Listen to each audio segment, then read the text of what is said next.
वहीं आपको बता दें कि आज से तकरीबन 10/8/2020 को सुबह 9 बजे करीब अमरलाल पुत्र मोहनलाल निवासी जमालपुर जनपद कासगंज के थाना सवार में सूचना दी गई थी। बताया कि उसका भाई रोहताश पुत्र मोहनलाल उम्र तकरीबन 28 वर्ष निवासी जमालपुर ट्यूबवेल में गुम हो जाने की वजह से इसकी सूचना दर्ज कराई गई थी। तो वही नवागत कासगंज पुलिस अधीक्षक ने अपना कार्यभार संभालते ही 1 वर्ष पूर्व हुई हत्या को गंभीरता से लेते हुए पुलिस अधीक्षक रोहन बोत्रे ने अतिशीघ्र अनवर हेतु एसओजी, सर्विलांस और स्थानीय पुलिस को मिलाकर 3 टीम गठित की थी, जिसके पश्चात आज एक खास मुखबिर की सूचना पर एक अभियुक्त निर्दोष पुत्र छत्रपाल दीवान नगर के उसके गिरफ्तार करने की सफलता प्राप्त की गई है।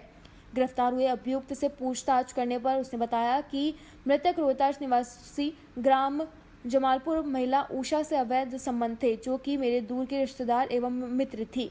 महिला उषा में और रोहताश में कहासुनी होने के कारण महिला उषा ने अपने 2 साथियों के साथ में मिलकर कृष्णा और वृक्षपाल के साथ मिलकर मृतक रोहताश को खूब शराब पिलाई और तथा उसमें योजना के साथ में गाड़ी से ले जाकर जंगलों में गोली मारकर हत्या कर दी थी।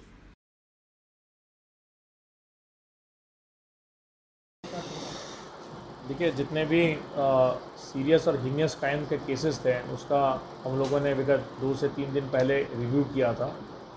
उसमें एक जानकारी मिली थी कि एक मुकदमा जो है लगभग 1 साल से मर्डर केस पेंडिंग चल रहा है, जो कि थाना सहावर में लिखा गया है। उसकी जब हम लोगों ने खोजबीन की तो एसओजी और सर्विलांस और थाना पुलिस के नाम के थ्रू इसके ऊपर काम करना हम लोगों ने शुरू किया। ये केस इस तरीके से है कि पिछले अगस्त महीने में एक अमरपाल नाम का व्यक्ति थाने पे आता है और वो अपने भाई रोहताश की गुमशुदगी की रिपोर्ट थाने में दर्ज करता है। इसका भाई रोहताश उसके पहले 2 से 3 दिन पहले से गायब रहता है। 28 साल की उसकी उम्र थी। ये व्यक्ति गायब होने के बाद और मिसिंग कंप्लेंट लिखने के बाद कुछ दिनों बाद ये मुकदमा इसमें लिखा जाता है। 364 का अपहरण का मुकदमा ऐसे लिखा जाता है। फिर हम लोग कुछ मुखबिरों को डेवलप करना इसमें हमारी टीम शुरू करती है। एक मुखबिर हम लोगों को की सूचना हम लोगों को मिलती है और ये पता चलता है कि रोहताश के संबंध में निर्देश नाम के एक व्यक्ति को, जो कि उसका दोस्त था, उसको शायद जानकारी हो सकती है। निर्देश को जब हिरासत में लिया गया तो और एसओजी और थाना पुलिस द्वारा इसमें सघनता से जब तफ्तीश की गई, उससे पूछताछ की गई, तो ये पता चला कि इनकी जो एक महिला मित्र थी उषा, उसका और रोहताश का की मित्रता थी। उषा जो है वो निर्देश के साथ भी अच्छी उसकी फ्रेंड थी। रोहताश और उषा के बीच में कुछ अनबन हुई थी, जिसकी वजह से उषा ने अपने दोस्तों के साथ मिलकर हत्या बनाने का उसने प्लान बनाया था। 10 अगस्त पिछले 10 अगस्त के पहले ये लोग रोहताश को लेके गए, शराब उसको पिलाई और शराब पिलाने के बाद पटियाली के जंगल में लेके जाके उसके तमंचे से उसकी फायर करके उसकी हत्या कर दी गई। वहीं पे गड्ढा खंडवा ये करके उसमें उसको गाड़ा भी गया और निर्देश ने ये सारी चीज़ें उसमें बताई कि किस तरीके से उसको साड़ी में लपेट के वहाँ पे गाड़ा गया है। डीएम महोदय से संपर्क किया गया, उनके द्वारा एक मजिस्ट्रेट अपॉइंट करके जो एग्जीक्यूशन की प्रोसेस है वो कल की गई जेसीपी बुलवा के और थाना और थाने पुलिस की जो है प्रेजेंस में। इसमें उसके जो अवशेष है वो प्राप्त हुए, डीएनए टेस्टिंग के लिए उसको भेजा गया है। बाकी साड़ी और जो इत्यादि जो अभियुक्त निर्देश के निर्देशन में हम लोगों ने एक उसको रिकवर किया है। इसमें और 3 लोगों की संलिप्तता है, उषा और अन्य 2 साथी, उनके लिए भी टीम हमारी लगी हुई है। जल्द से जल्द उनको भी गिरफ्तार करके पूरे जो मामले का खुलासा किया जाएगा। सर, आला कत्ल भी बरामद किया गया? जैसे इसमें आला कत्ल ऑलरेडी बरामद हो चुका है। नवागत कासगंज पुलिस अधीक्षक रोहन बोत्रे के द्वारा जनपदों का औचक निरीक्षण किया गया। निरीक्षण के दौरान थाने में साफ सफाई एवं अभिलेखों के रखरखाव का अवलोकन कर संबंधित थाना प्रभारियों को अभिलेख को तत्काल अवधिक करने हेतु निर्देश दिया गया। साथ ही साथ निर्देश दिए गए कि प्रत्येक थाना प्रभारी अपने अपने थानों पर नियमित रूप से बैठक कर जनता की समस्या की सुनवाई करे। इसके अलावा जब भी कोई पीड़ित व्यक्ति थाने पर आता है तो उसकी समस्या को शालीनता पूर्वक सुनकर तत्काल समस्याओं का निराकरण किया जाए। जनपद कासगंज के सभी थाना प्रभारियों को जन शिकायतों की समयबद्ध एवं गुणवत्ता पूर्वक निस्तारण किए जाने के निर्देश दिए गए। थानों पर जो भी लावारिस वाहन माल मुकदमाती निलंबित है, उनका शीघ्र नियमानुसार निस्तारण किया जाए।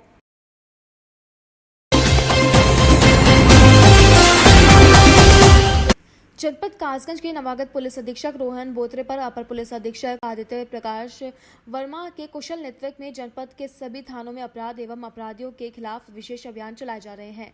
कासगंज नगर के क्षेत्र अधिकारी आर के तिवारी, कासगंज कोतवाली प्रभारी विनोद कुमार मिश्र के नेतृत्व में कासगंज नगर में अपराध और अपराधियों के खिलाफ चलाए जा रहे अभियान में वहीं एक खास मुखबिर की सूचना पर कासगंज पुलिस ने एक बड़ी कार्रवाई की है, जिसमें आपको बता दें कि कासगंज पुलिस टीम के द्वारा बडू नगर इस्माइलपुर रोड पर एक तरफ से अभियुक्त सोनू पुत्र गिरिराज सिंह निवासी थाना चिकसाना जिला भरतपुर राजस्थान, 2 विकास पुत्र करुआ निवासी सलानी थाना अवागढ़ जिला एटा को गिरफ्तार करने में सफलता प्राप्त हुई है। वहीं गिरफ्तार हुए 2 अभियुक्तों के साथ में उनके कब्जे से 650 ग्राम नशीला पदार्थ और एक आदक मोटरसाइकिल हीरो होंडा बिना नंबर की बरामद हुई है। तो वहीं गिरफ्तार हुए अभियुक्तों ने बताया कि आने जाने वाले यात्रियों व राहगीरों के खाने पीने वाले सामान में नशीले पदार्थ मिलाकर उन्हें जोश कर देते हैं और जब वह बेहोश हो जाते हैं तो उनका सामान चोरी कर लेते हैं। वहीं कासगंज पुलिस ने 2 अभियुक्तों को में एक नशीला पदार्थ के साथ में गिरफ्तार करते हुए विरुद्ध में मुकदमा दर्ज कर उन्हें जेल भेजा गया।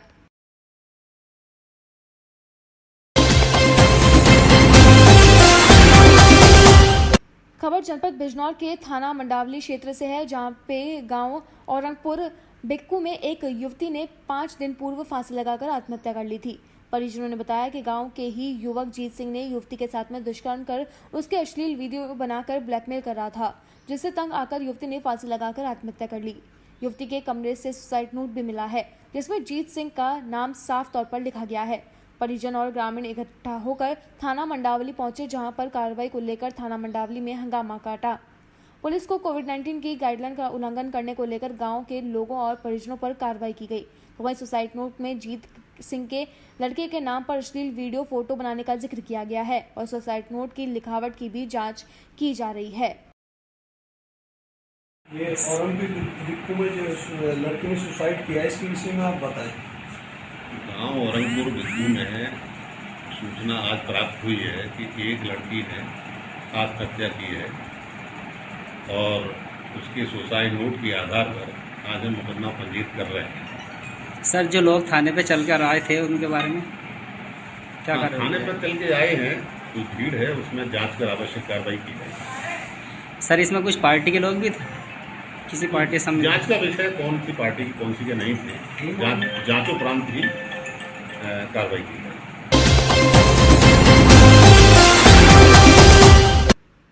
खबर रायबरेली के सनेरी से है, जहां पे जैसे कि आप लोग जानते हैं कि इस समय बारिश का मौसम बड़ी जोरों से चल रहा है।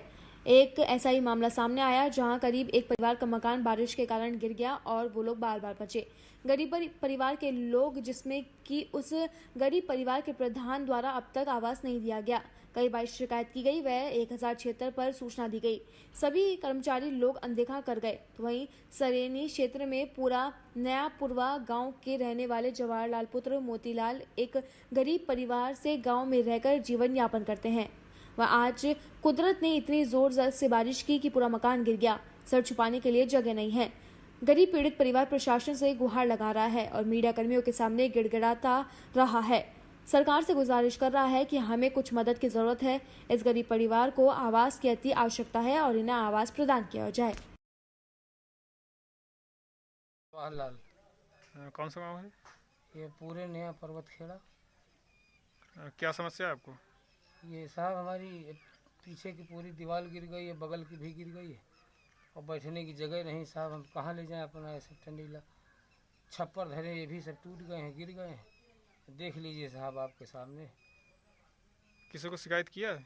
हाँ साहब, एक बार हमने 1076 पे फ़ोन भी किया था और प्रधान जी को भी बताया हमने कई बार, लेकिन कोई सुनवाई होती नहीं साहब। तो आवास के लिए क्या बोले? कोई कुछ बोले नहीं कि देख लेंगे हो जाएगा, यही सब बताते हैं। चाची, क्या दिक्कत है आपको? साहब, हमको ये दिक्कत है कि हमको कोई आवास नहीं मिला है। हमारी पीछे की और बगल की सपन की दीवार गिर गई हैं और छप्पर भी गिर गए। कहीं खाने बनाने की जगह नहीं है।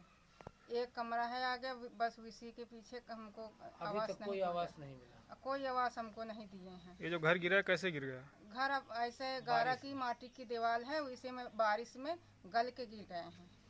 किसी को शिकायत किया है इस विषय में? हाँ, प्रधान के पास हमने 2-3 फार्म भी दिए थे, मगर कोई सुनवाई नहीं। वो फार्म पता ही नहीं क्या हो गए। अच्छा अच्छा। और नाम पता सब कुछ दिया, मतलब कोई सुनवाई नहीं है। फोटो कहीं खींच के एक भी ले गए। कॉलोनी हमको नहीं, ना हमारे खेती है, ना किसानी है। 100 रुपया यही लेके। मजदूरी धंधा करते हैं, तो वही घर बताओ, घर का चलाएं कि घर बनाए, कैसे बिटिया करें। शादी और 2 करे। बच्चे हैं, वो अपने अपना लड़का बच्चा भी ले है, बाहर हैं। और 2 बिटिया हैं हमारे, वो भी शादी करने को हैं। और घर भी नहीं है, बताओ हम क्या करें। खेती का बारी भी नहीं, कुछ बता दो। कुछ खेती बाड़ी नहीं, वो काटते बीनते हैं, कहीं 100 रुपया लाते हैं कहीं, तो वो लोन तेल भरे घर ही में खर्चा नहीं अब इस पुराता समय है। नरेगा भी नहीं चल रहा। ये इतनी समय नरेगा करते रहे, वो भी नहीं, पैसा नहीं मिलता हमको लोगों का। तो अब हम लोगों का पूरा घर गिर गए, हम लोग कहाँ जाएं।